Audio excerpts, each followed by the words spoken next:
Et yo, mon premier c'est Youssef, mon deuxième c'est Mandela. Sentez-vous à l'aise dans mon fief. J'espère que tout le monde est là. Bienvenue sur le Transistor. Savez-vous que depuis les temps les plus reculés de l'histoire de l'humanité, l'électricité a toujours existé en Afrique? Au cours de cette vidéo, nous prendrons le temps d'analyser 4 indices nous permettant d'affirmer l'approvisionnement de l'Égypte antique en énergie électrique. Restez jusqu'à la fin de la vidéo pour ne rien rater de cette nouvelle édition des enquêtes du Transistor. Également connu sous le nom de poisson torpille, le poisson électrique faisait partie intégrante de la médecine égyptienne de l'Antiquité. Il fournissait entre autres l'énergie électrique nécessaire pour traiter les maladies comme l'épilepsie ou d'autres douleurs à travers les chocs électriques infligés aux malades. Vu son efficacité, le poisson électrique a été élevé au rang de symbole de puissance et représenté sur des œuvres d'art et consigné dans des textes anciens. Encore appelée batterie de Patti, cette batterie date de la période Pâte, soit 250 ans avant Jésus-Christ ou moins 224 après Jésus-Christ. C'était composé d'un pot en terre cuite, d'un cylindre en cuivre et d'un bâton en fer. Lorsqu'on y ajoutait de l'électrolyte, de l'énergie électrique en résultait suite à des réactions chimiques.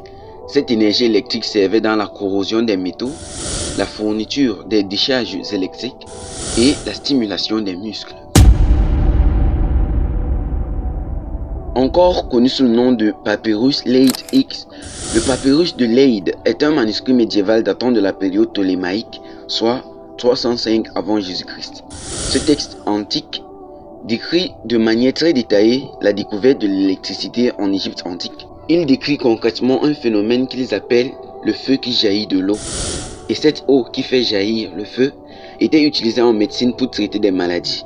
Ces descriptions correspondent très étroitement à celles de l'énergie statique.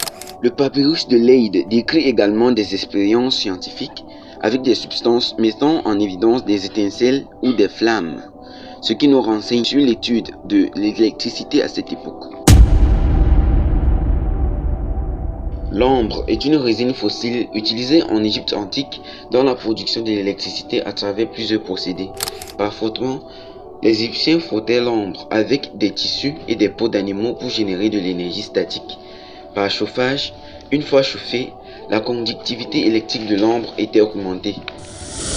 Par contact avec d'autres matériaux, en présence du métal ou de pierre, l'ambre parvenait à créer une différence de potentiel électrique.